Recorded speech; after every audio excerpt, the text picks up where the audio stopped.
El sistema informativo de Canal 1 presenta CMI Emisión Central. Alarmante cifra de corrupción. Más de 2.200 investigados, pero solo 13 condenas. Presentan protocolo para reanudar fumigaciones de cultivos ilícitos con glifosato. Gobierno prorroga por un año más restricción a porte de armas. Video revela momento de asesinato de fiscal en Cali. Aumentan recompensa por información del crimen. Asume nuevo comandante del ejército y habla con el futbolista Juan Fernando Quintero sobre la desaparición de su padre. La bióloga chocuana Mabel Torres es la primera ministra de la ciencia. Reaparece segundo comandante del ELN. Dice que está abierto al diálogo, pero sin imposiciones. Tragedia aérea en Santander. Emergencia en Chocó por inundaciones. Sube la CPM. No habrá alza de la gasolina en enero. Crisis diplomática. Bolivia expulsa a embajadora de México y a cónsul español. Buenas noches. Nuestros secretos de hoy. 1. El triunfo agridulce de la directora del IDU. 2. China hace una oferta inigualable. Y ojo que no es cuento chino. 3. El intento de suplantación de una alta funcionaria del Estado. Primera ñapa. La zona franca de Bogotá mantiene millonarias inversiones. Segunda ñapa. Un paseo que termina en pesadilla para un contralor departamental. Y mi ñapa. Como todos los lunes tenemos un nuevo elefante blanco. Esta vez en el departamento del Tolima. 1, 2, 3 y mis 3 ñapas al cierre. Buenas noches. CMI conoció un informe oficial de la Fiscalía sobre la corrupción en nuestro país. En el año que está por concluir, 2.260 personas, entre funcionarios públicos y particulares, fueron vinculados a procesos penales relacionados con actos de corrupción. Sin embargo, y pese al esfuerzo de los investigadores, solo 13 personas fueron condenadas por este tipo de conductas. Según el reporte del ente acusador, en 2019, 2.260 personas fueron judicializadas por actos de corrupción relacionados con sectores como la salud, el pensional, de infraestructura y hasta en la justicia.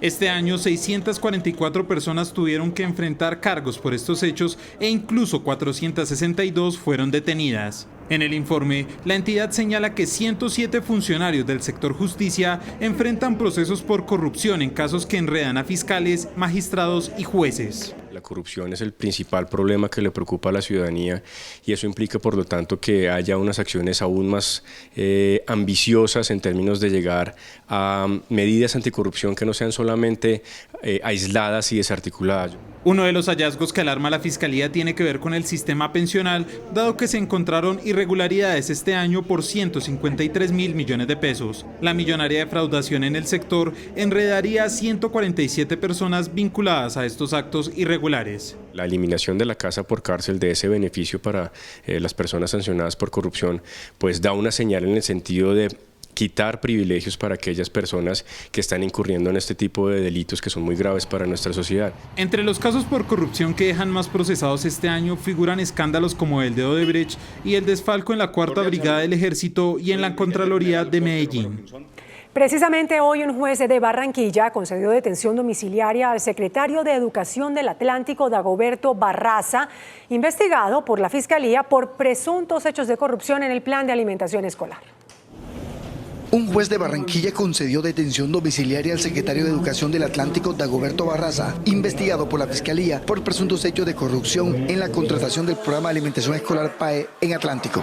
Lo mínimo que pudieron haber observado las personas que estaban habilitando a esos contratistas era averiguar o verificar cuál era la bodega en que se encontraban, si esa bodega tenía todas las estructuras necesarias. Indicó el juez que hubo intereses de la Secretaría de Educación para adjudicar a una firma que no tenía la infraestructura para el fin que contrataba. Hay elementos suficientes o indicios que nos llevan a un tema de probabilidad de que efectivamente había un interés indebido en la celebración de contrato frente a un grupo de Unión Temporal Nutril del Atlántico. Se mencionó el nombre de un contratista identificado como Alejandro Hernández Vidal, hoy prófugo de la justicia, como amo y señor de la contratación en este departamento. ¿Hay una relación cercana entre ese señor la gobernación y grupos políticos aquí metidos en este cuento.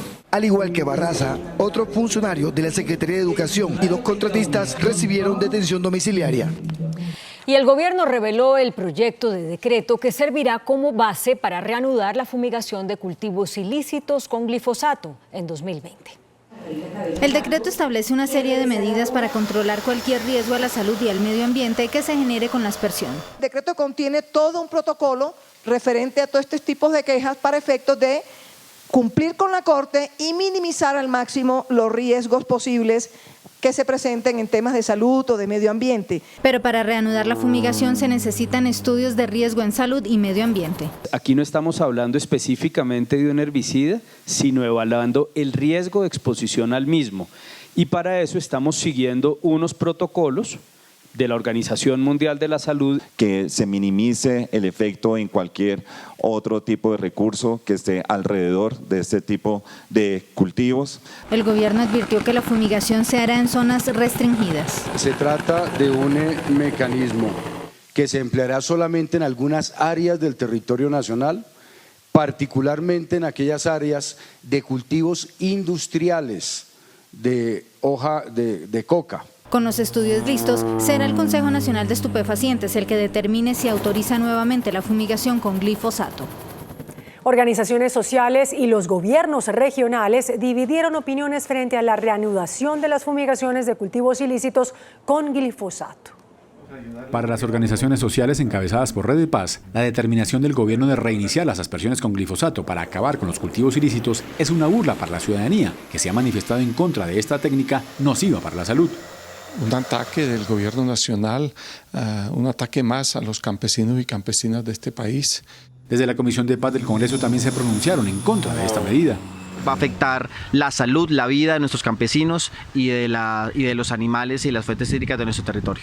Graves afectaciones para la salud y el medio ambiente, violentando el principio universal de precaución, aceptado en Colombia legal y constitucionalmente.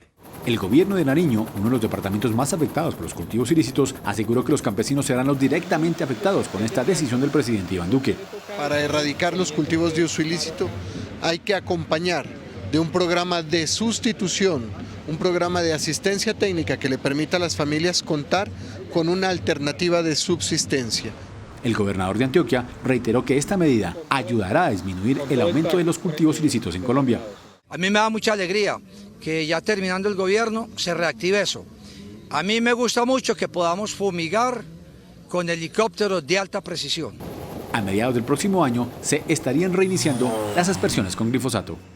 Bueno, a propósito de este tema, el ministro de Defensa encargado, general Luis Fernando Navarro, reveló que en el año que está por concluir han sido erradicadas 92.500 hectáreas de cultivos de coca. Según el Ministerio de Defensa, este año se incautaron más de 427 toneladas de cocaína. De haber llegado esta droga a mercados internacionales, se habría comercializado por un valor estimado en 13.688 millones de dólares. También fueron desarticulados 106 grupos dedicados al negocio de la droga. Se logró la inmovilización de 33 semisumergibles, 108 embarcaciones y 9 aeronaves. Desafortunadamente en los operativos murieron 8 soldados y 9 policías. 67 hombres más resultaron heridos. Un erradicador asesinado y 39 heridos, todo producto de las minas que colocan los grupos armados organizados. También se impusieron 436.000 comparendos por porte ilegal de la dosis mínima. Y se han incautado, representados en dosis mínimas, 350 kilos de marihuana, 13 kilos de bazuco, 11 kilos de base de coca. El transporte marítimo sigue siendo el preferido por las organizaciones narcotraficantes para sacar la droga del país. El gobierno prorrogó la suspensión de permisos para el porte de armas de fuego en todo el territorio nacional. La prohibición se hace efectiva desde el 1 de enero hasta el 31 de diciembre de 2020 e incluye las armas que cuenten con salvoconducto. El decreto expedido esta noche tiene las firmas del presidente Duque y del ministro encargado de Defensa, general Luis Fernando Navarro. Y las autoridades revelaron el video que capta el momento exacto en el que fue asesinado en Cali el fiscal Alcibiades Libreros, quien investigaba a varias bandas criminales. También se elevó el monto de la recompensa por información sobre ese crimen. En este video, grabado por una cámara de seguridad, quedó registrado el momento en que un sicario ataca con arma de fuego al fiscal Alcibiades Libreros Varela. Se observa cuando el hombre dispara mientras Libreros se encontraba a bordo de su vehículo, esperando que cambiara el semáforo en la calle Quinta con carrera 66 en el sur de Cali. Posteriormente, el delincuente huye en una motocicleta que era manejada por otro hombre. Llevaba investigaciones contra grupos de delincuencia organizada en la ciudad de Cali, que han sido golpeados fuertemente por la policía y por la fiscalía. Su hermana, Carmenza Libreros, asegura que en repetidas ocasiones Alcibiades le dijo que ya existía una orden para asesinarlo. Que ya habían dado la orden en una cárcel de Colombia para mandarlo a matar, para mandarlo a asesinar. Según la mujer, pese a esta situación, al fiscal le habían quitado la protección desde hace más de un año. Habían hecho un estudio y que ese estudio había demostrado que él no tenía ningún peligro, ningún riesgo, no estaba en riesgo su vida. Además, las autoridades municipales y regionales ofrecieron una recompensa de 50 millones de pesos para quien dé información que ayude a esclarecer el asesinato. Por su parte, el presidente Iván Duque expresó su repudio por el crimen contra el fiscal Alcibiades Libreros y aseguró que esa muerte, a la que se refirió como canalla, no quedará impune. El presidente Iván Duque, durante la ceremonia de reconocimiento de las tropas al nuevo comandante del Ejército Nacional, general Eduardo Zapateiro, elevó su voz de protesta contra los que llamó crueles asesinos que le quitaron la vida al fiscal 69 de Cali, Alcibiades Libreros. Que quede claro que ni esa muerte canalla, ruin, vil, ni ninguna otra que se perpetre contra el pueblo colombiano quedará en la impunidad. El jefe de Estado también anunció que el año entrante y con el apoyo de las fuerzas militares y de policía, Colombia verá la consolidación territorial. Y le haremos gracias a quienes administran la justicia y a quienes defienden a Colombia en cada rincón del territorio. El presidente Duque también destacó que este año se redujeron en Colombia los secuestros y los homicidios y aumentó la incautación de droga y la erradicación de cultivos ilícitos. De otra parte, el general Eduardo Zapateiro, nuevo comandante del ejército, anunció el plan para estabilizar las regiones donde se concentran los mayores problemas de orden público como consecuencia del narcotráfico.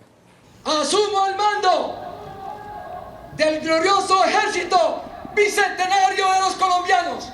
Así empezó un nuevo ciclo dentro del Ejército Nacional. El general Eduardo Zapateiro Altamiranda asumió el mando de los 230.000 integrantes de esa institución. Decirles que jamás les voy a fallar, que este gran reto que me ha dado el presidente de la República y que me han dado ustedes colombianos, lo voy a aprovechar al máximo para seguirles sirviendo tal como lo ordena la Constitución Nacional.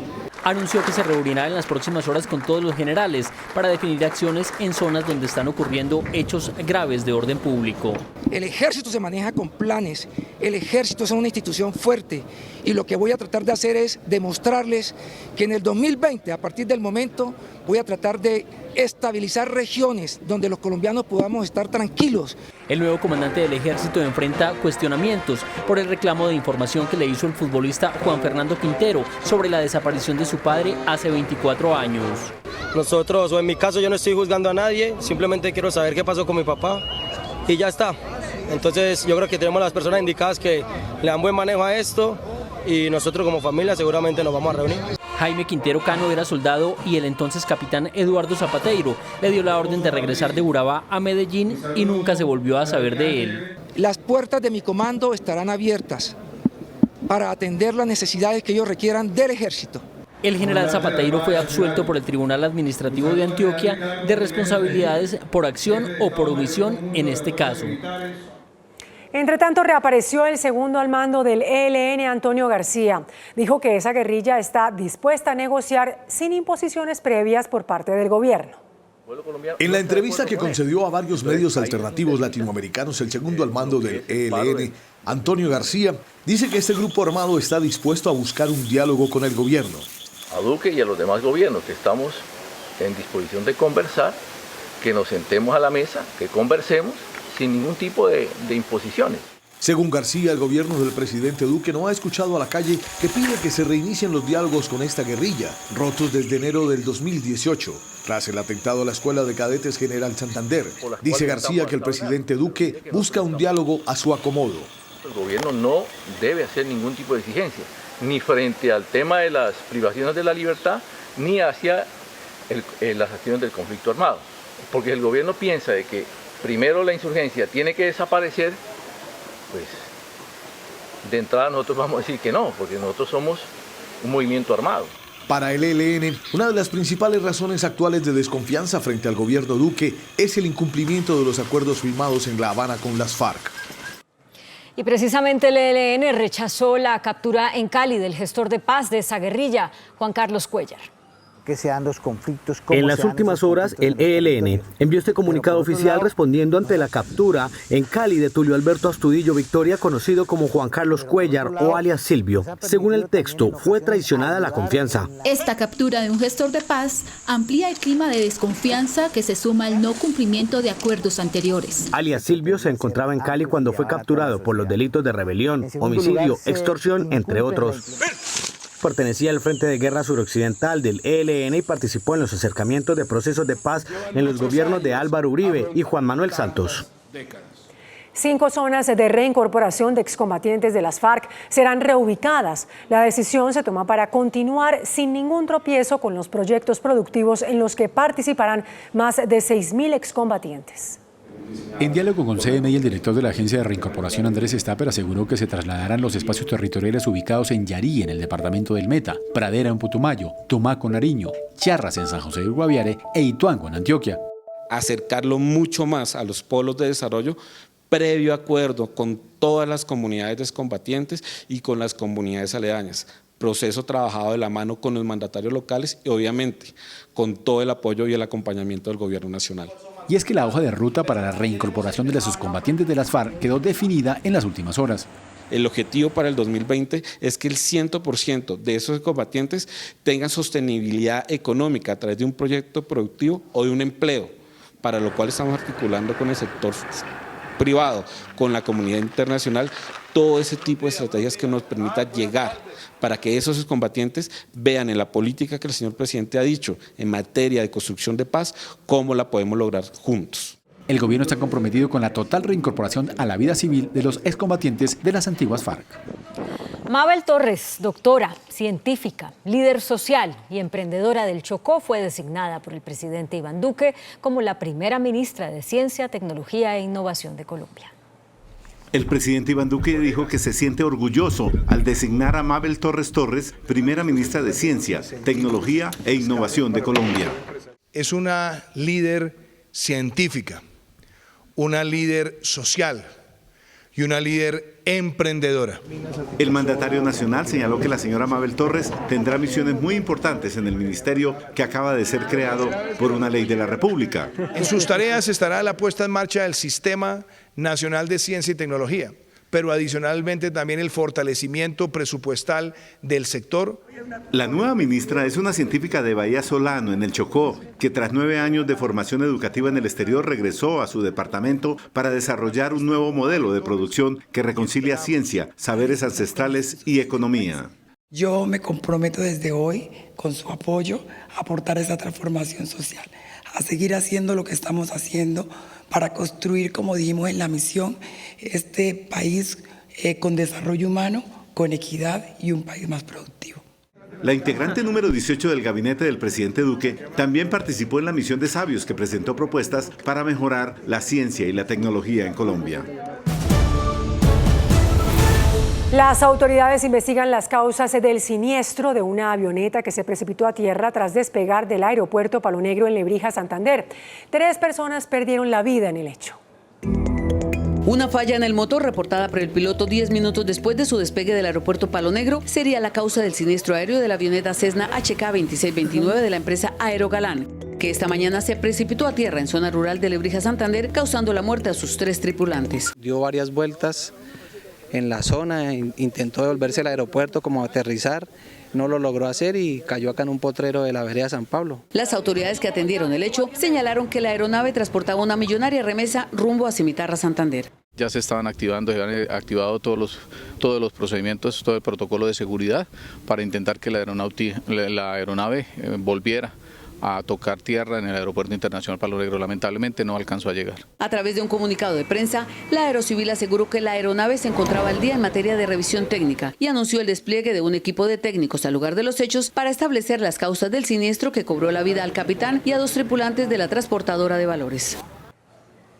En Chocó hay emergencia en Unguía por el desbordamiento del río que lleva el mismo nombre de la población. Las fuertes lluvias de las últimas horas causaron el desbordamiento de un río en el municipio de Unguía, Urabá, Chocuano, lo que ocasionó que gran parte de la población quedara bajo el agua. Según autoridades, el afluente ha alcanzado una altura de 40 centímetros. Afectando enseres y electrodomésticos. Aunque cultivos y viviendas se encuentran seriamente afectados, hasta el momento no se reportan víctimas mortales por este hecho. El Consejo Nacional Electoral les advirtió a los notarios del país que no pueden posesionar como alcaldes o gobernadores a los electos candidatos que estén privados de la libertad. La solicitud del Consejo Nacional Electoral se da a raíz de que este hombre, Manuel Cadrosco, alcalde electo de San Benito Abad en el departamento del Sucre, se posicionó con unos testigos a pesar de estar en la cárcel y ser investigado por los delitos de lavado de activos y enriquecimiento ilícito. Se abstengan de dar posesión a alcaldes electos que hoy están privados de la libertad en las diferentes cárceles del país. El Consejo Nacional Electoral espera que mandatarios como el de Rosario Nariño, Lauronel Arturo Guerrero o el de Leiva, también en el departamento de Nariño, Hermes Sánchez, no sean posesionados. Ambos están encarcelados. Algunos de ellos han querido tomar posesión del cargo y es un acto irregular. Esas personas que están hoy privadas de la libertad no pueden posesionarse del cargo y mucho menos pueden hacer ejercicio de él porque seguramente el 1 de enero no van a estar por fuera de las cárceles. El presidente del Consejo Nacional Electoral aclara que es un delito posesionar a quien tenga medida de aseguramiento privativa de la libertad. La Corte Constitucional llamó la atención del Instituto Colombiano de Bienestar Familiar al pedirle que no actúe bajo criterios discriminatorios cuando toma la decisión de separar a menores de edad del cuidado de sus padres. El pronunciamiento fue hecho al fallar una tutela a favor de una trabajadora sexual inmigrante venezolana a quien le quitaron sus hijas que viven en una habitación en el barrio Santa Fe en Bogotá. La madre presentó una tutela contra el ICBF argumentando que la entidad no puede condicionar la devolución de las niñas al oficio de ella o a su sitio de vivienda. El alto tribunal estudió el caso y concluyó que la decisión de separar a los hijos de sus padres debe estar fundamentada en una real situación de abandono, riesgo o peligro para los menores. El ejercer el trabajo sexual no tiene nada que ver con la crianza de nuestros hijos. ¿Entiende? Porque una cosa es el trabajo, otra cosa es mi hogar. Para la trabajadora sexual no importa el lugar donde se viva. No hablemos del entorno, porque yo puedo vivir al lado de un cementerio. Al lado pueden vivir unos que consumen sustancias psicoactivas. Y mis niños tienen la formación que tienen en el hogar. Si bien al momento de fallar la tutela el ICBF ya le había entregado a las niñas a su madre, la Corte advirtió que se debe evitar incurrir en criterios discriminatorios. Los ministerios de Vivienda y de Ambiente expidieron una resolución con la que fijan nuevas formas para el reciclaje de residuos sólidos. La resolución de los Ministerios de Vivienda y de Ambiente establece un código único de colores para separar desde la fuente donde se generan los residuos sólidos de forma tal que se facilite el reciclaje. Cada ciudad tiene un sistema de colores diferentes, entonces eso impedía poder comunicarle y hacer campañas de comunicación a nivel nacional para promover la separación en la fuente de los hogares.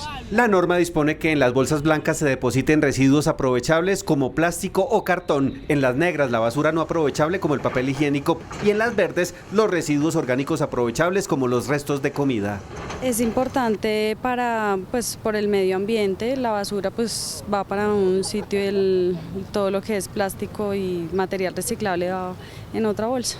El código de colores deberá ser adoptado en todos los municipios desde el 1 de enero de 2021. El Ministerio de Ambiente estima que Colombia genera 12 millones de toneladas de basura al año, de las cuales solamente se recicla el 17%. En Bogotá, los recicladores cambiaron los vehículos de tracción humana por triciclos eléctricos. El alcalde Enrique Peñalosa entregó las primeras 89 bicicletas eléctricas a las asociaciones de recicladores. Ahí las ven. Los vehículos con capacidad para cargar 300 kilos cuentan con una batería que dura 8 horas. Y justamente a horas de finalizar su administración, el alcalde Enrique Peñalosa decretó un nuevo pico y placa para los vehículos de carga. Los vehículos de carga de más de 20 años tendrán pico y placa. El alcalde Enrique Peñalosa firmó un decreto que restringe su circulación. El decreto que expedimos es un decreto que impone un pico y placa igual que tienen los taxis a los camiones de más de 20 años. El transporte de carga es el que más contamina el aire de la capital, con un 39.7% de material particulado. Esto reduce como en un 20% el material particulado, que es el que afecta a la salud y el que hace que la gente se enferme. La norma dividió opiniones entre el gremio camionero. Hemos dicho de que es una alcaldada más. El problema de Bogotá no son los camiones. El problema de Bogotá es la calidad del combustible que nos están vendiendo. Nosotros aplaudimos desde el gremio que se dé de esa manera. ¿Por qué? Porque los vehículos viejos no solamente contaminan, sino eventualmente son los que producen accidentes y muchas situaciones que son las que queremos erradicar de la vía en este momento. Los camiones viejos no podrán pagar para quedar exentos de la restricción, que empezará a regir a partir del mes de enero. Bueno, y hasta ahora las autoridades reportan normalidad en las principales vías del país. Cerca de 3 millones de vehículos se desplazarán por las diferentes carreteras durante estos días de fin de año. El subdirector de la Policía de Tránsito y Transporte, coronel Óscar Antonio Moreno Miranda, entregó en detalle el balance de vehículos que se desplazarían a nivel nacional durante este fin de año. A nivel nacional, a la fecha ya llevamos cerca de 7 millones de vehículos que han transitado por todos los ejes viales nacionales. Entre hoy y mañana esperamos que se movilice cerca de 2.800.000 vehículos. De la ciudad de Bogotá esperamos que salga cerca de 310.000. A su vez entregó algunas recomendaciones para las personas que tienen pensado salir de viaje mañana 31 de diciembre. Deben siempre tener presente la revisión técnico-mecánica de sus vehículos. No conducir en estado de embriaguez, por favor, que esta es una petición muy especial que le hacemos a todos nuestros ciudadanos. Por su parte, el superintendente de transporte encargado Camilo Pavón entregó el más reciente balance de viajeros por terminales terrestres de Colombia. Se han movilizado hasta el día de ayer. Desde el 15 de noviembre, más de 16.400.000 pasajeros en las 49 terminales de transporte. Según cifras de la Agencia Nacional de Seguridad Vial, la accidentalidad este fin de año ha tenido una disminución del 5% comparado al año anterior. Y con la llegada del nuevo año se practica la tradición colombiana de utilizar hierbas y riegos para traer la prosperidad. Hay hierbas amargas y dulces para alejar las malas energías y hasta para atraer nuevas vibraciones en el 2020. Se va un año más y con la llegada del nuevo, los agüeros se disparan. Mientras que para unos forman parte de la tradición, otros simplemente prefieren encomendarse a otras fuerzas, otras energías. Tenemos las 7 plantas amargas, las 7 plantas dulces. Hay que despojarse con las malas energías. Este año tenemos lo que es el Año Viejo, que es una novedad. Lo tenemos acá en la Plaza del Restrepo. Está la champaña, como viene así con el desahumerio, trae el jaboncito y la velita. Esto es muy fácil de aplicarlo. Tengo los velones de prosperidad y abundancia, las velitas amarillas, las doradas. ¿Qué busca bacano a la orden? ¿Qué va a llevar? Las plazas de mercado son uno de los principales sitios de romería. Las 7 hierbas, las hierbas dulces, las hierbas amargas. Manzanilla, matricaria, cicuta, verbena, altamisa, estrancaera. Todas para alejar las malas energías y traer un nuevo año de prosperidad. Las 7 hierbas dulces son sígueme, hierbabuena, manzanilla, mejorana, albahaca y hierbabuena, menta. Hierbas al fin y al cabo para atraer la buena suerte. ¿Usted a qué le tiene más fe? Al trabajo. Sí, claro, al trabajo. Trabajar mucho para seguir adelante y sacar este país adelante porque estamos graves. Lleve la espiga y el de saumerio, lleve la espiga. Pero el saumerio, la champaña y los baños también forman parte de los ritos de fin de año. Eso funciona siempre y cuando su merced le ponga la fe, la fe como un grano de mostaza. Creer o no creer, nunca está de más echarse un bañito para alejar esas malas energías del año que se va. Ponerle fe al que llega y eso sí, no olvidar un consejo supremo. No mezclar ninguno de los agüeros. Dicen que es tan malo como mezclar tragos. Esta noche el gobierno autorizó un alza en el ACPM y mantuvo el precio de la gasolina. De acuerdo con el reporte del Ministerio de Minas y Energía, los precios de la gasolina se mantendrán para enero de 2020. De esta manera, el galón del combustible promedio nacional se ubica en 9.269 pesos y para el caso de Bogotá se fija en 9.702 pesos, mientras que en diciembre estuvo en 9.704 pesos, sufriendo una muy leve reducción. La tendencia se da como consecuencia de la fuerte disminución en el precio del dólar y la estabilidad en el precio internacional del barril de petróleo, hoy en niveles de los $66. Por el lado de la CPM se presenta un incremento de 185 pesos, alcanzando niveles de los 9.056 pesos en el promedio nacional. Para la capital del país el precio se fija en 9.456 pesos el galón. Y se duplicó el giro de regalías a las regiones. Se aprobó la ejecución de 3.400 proyectos por un valor de 10,5 billones de pesos. Según un informe del gobierno, este año se aprobaron 3.437 proyectos de regalías por un valor que supera los 10,5 billones de pesos. Una de las regiones que más recursos de regalías recibió es la Caribe, con 2,7 billones de pesos. De igual forma, Pacífico con 1,2 y Llanos con 1,7 billones de pesos. Transporte, con 1.447 proyectos por 4,6 billones de pesos, es el sector con mayor inversión, seguido por vivienda con proyectos por 1,1 billones de pesos. En el top de inversiones también se encuentra educación, ciencia y tecnología, deporte y ambiente y desarrollo sostenible. El Ministerio de Minas suscribió nuevos contratos para aumentar la cobertura del servicio de energía en las regiones más apartadas y vulnerables del país. Con el objetivo de avanzar en la cobertura del suministro de energía, el Gobierno Nacional suscribió contratos por 300.000 millones de pesos para beneficiar a más de 90.000 colombianos. Actualmente se encuentran en ejecución proyectos de electrificación rural que permitirán llevar energía a 128.244 colombianos en 18 departamentos del país. De los nuevos contratos que firmamos, como 13.500 personas van a recibir energía solar, que es con paneles solares, almacenamiento, totalmente confiable y energía limpia. El programa también se extiende a zonas libres del conflicto, beneficiando a 67.000 personas. La gran mayoría, digamos que 2/3 de estas personas están en zonas de conflicto, en lo que llaman los PEDETs, que son zonas con programas de enfoque de desarrollo con enfoque territorial. Las energías alternativas también están llegando a cubrir la demanda de energía nacional. El Ministerio de Transporte anunció recursos por 2 billones de pesos para financiar sistemas de transporte masivo en todo el país. El Gobierno Nacional logró destrabar los proyectos concentrados en el programa de sistemas de transporte masivo con la destinación de recursos de 250.000 millones de pesos anuales y alcanzando los 2 billones de pesos al cierre de la administración. Los mandatarios aprovecharon las facultades entregadas en el Plan Nacional de Desarrollo. Asimismo, se destaca la entrada de los buses eléctricos, aprovechando los beneficios tributarios. Eliminar todos los buses contaminantes que existen y cambiarlos por buses de estándares Euro 6 y vehículos eléctricos. Colombia completará al menos 15 sistemas de transporte masivo. El índice de capitalización de la bolsa, que mide el comportamiento de las 20 principales acciones, cerró al alza.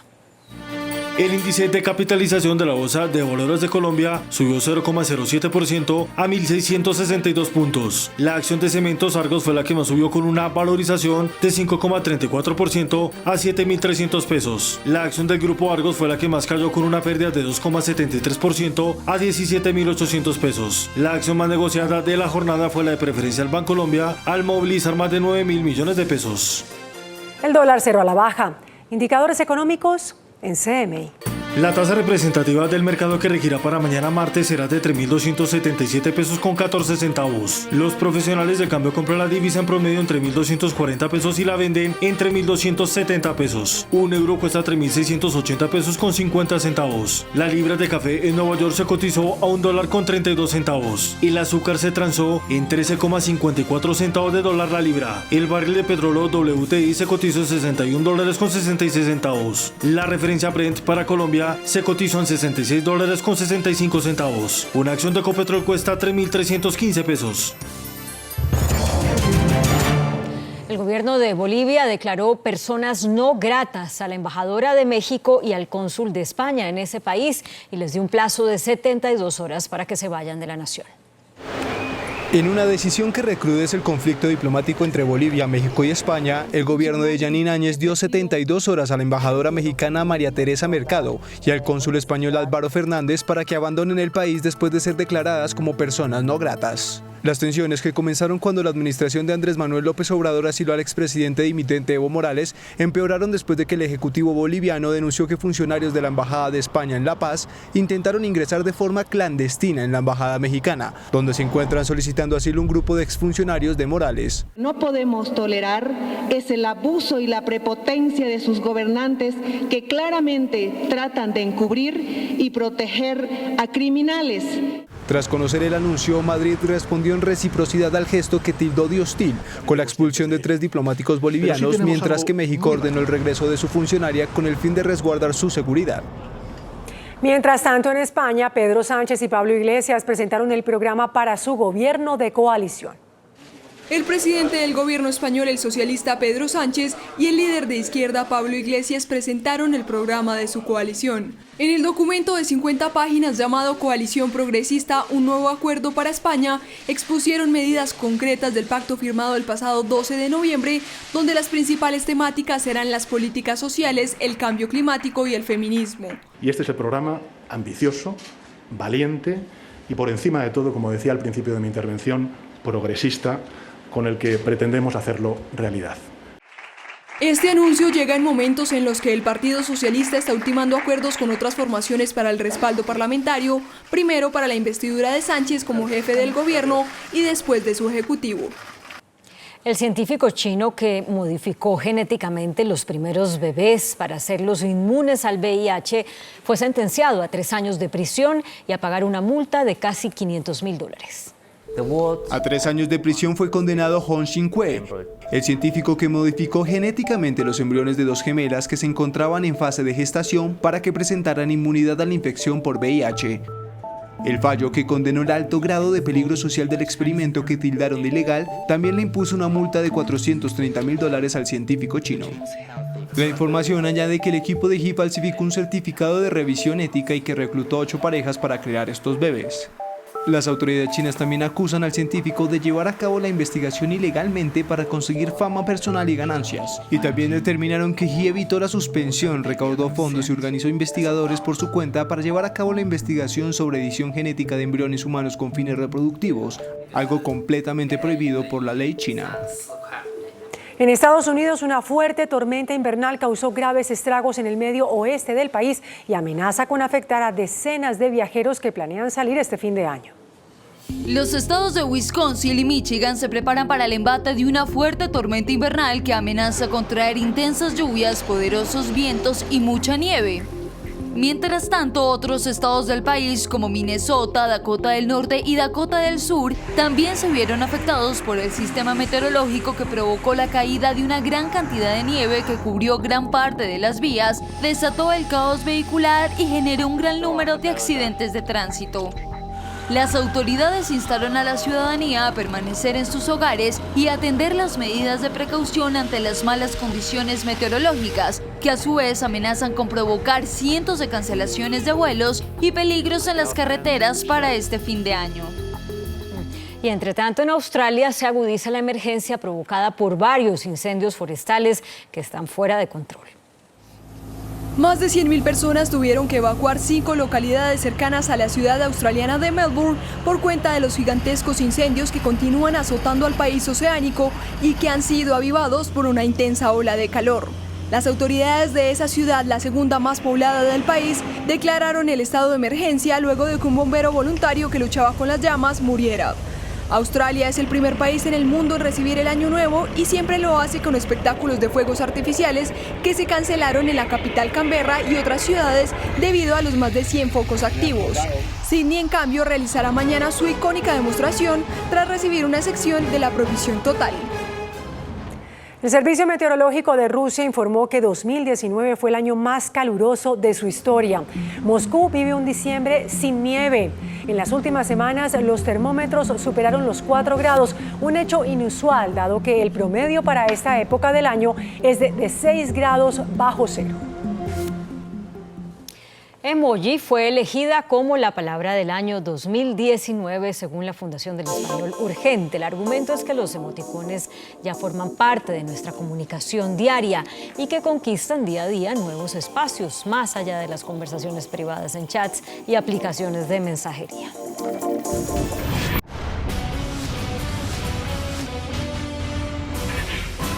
Nuestros secretos de hoy. 1. La directora del Instituto de Desarrollo Urbano IDU, Janet Mantilla, está que no se cambia por nadie, tras la decisión del Consejo de Ministros que dio el visto bueno para la construcción de la Avenida Longitudinal de Occidente. Pero en medio de ese esfuerzo por sacar adelante el proyecto, resultó vinculada a un proceso penal que interpuso en su contra la Secretaría Jurídica de la Presidencia, porque supuestamente violó el secreto que ampara las discusiones del Consejo de Ministros. Una fuente de la Casa de Nariño reveló hoy a un agente 001 cómo fue el incidente. Resulta que la directora del IDU envió al presidente Duque un mensaje informándole que los proponentes de la alianza público-privada para construir la ALO solicitaban ser escuchados en el Consejo de Ministros para absolver las inquietudes que había sobre el proyecto. La Secretaría Jurídica de la Presidencia advirtió que ningún particular y tampoco ningún funcionario del distrito tenían por qué estar enterados de lo que se discutía en el Consejo de Ministros, ya que por ley existe una reserva que ampara lo que se discute en la reunión del gabinete. Incluso en la presidencia no descartan que funcionarios de entidades adscritas al Ministerio de Transporte puedan haber filtrado detalles del debate que había en el Consejo de Ministros sobre la ALO. Es más, en el interior del Palacio se asegura que no se trata de una persecución contra la directora del IDU, sino de verificar el cumplimiento de la ley que obliga a los servidores públicos a denunciar la posible comisión de un delito. Ojalá que la directora del IDU pueda aclarar su papel en tan complicado asunto. 2. La República Popular China acaba de entregarle a Colombia un gran regalo para cerrar el 2019 y empezar con pie derecho el 2020.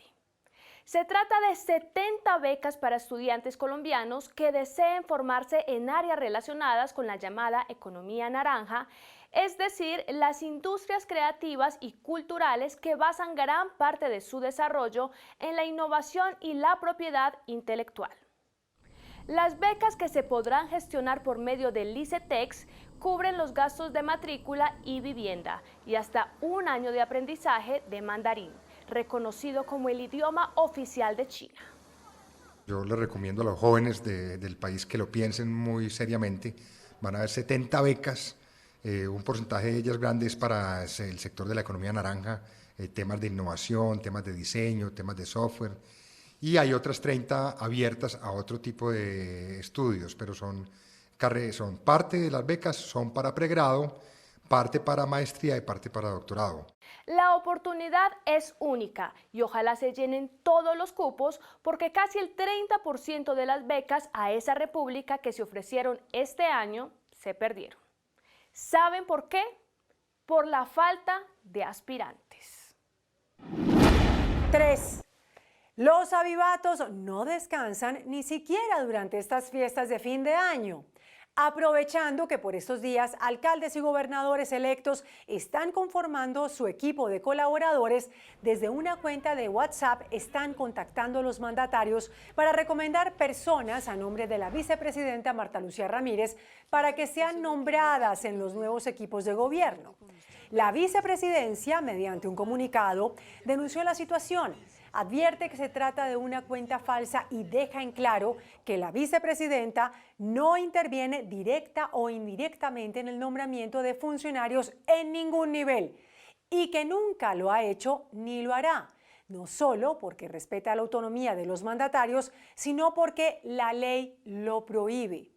Pero además la vicepresidenta les hace una petición expresa a los mandatarios electos y a la ciudadanía, y es que denuncien este tipo de hechos directamente a la Secretaría de Transparencia de la Presidencia, para dañarles el diciembre a los avivatos. Primera ñapa. El avance del proceso de prórroga de la zona franca de Bogotá no afectará para nada las inversiones del megaproyecto llamado Data Center, que será el centro de innovación y administración de datos más importante del país. La primera fase de las obras de construcción del megaproyecto Data Center ya se inició y se espera que en el segundo semestre de 2020 entre en operación, posicionando a Colombia a la vanguardia de este tipo de infraestructuras dedicadas al almacenamiento de información y a la prestación de servicios de Internet de una forma más rápida y confiable.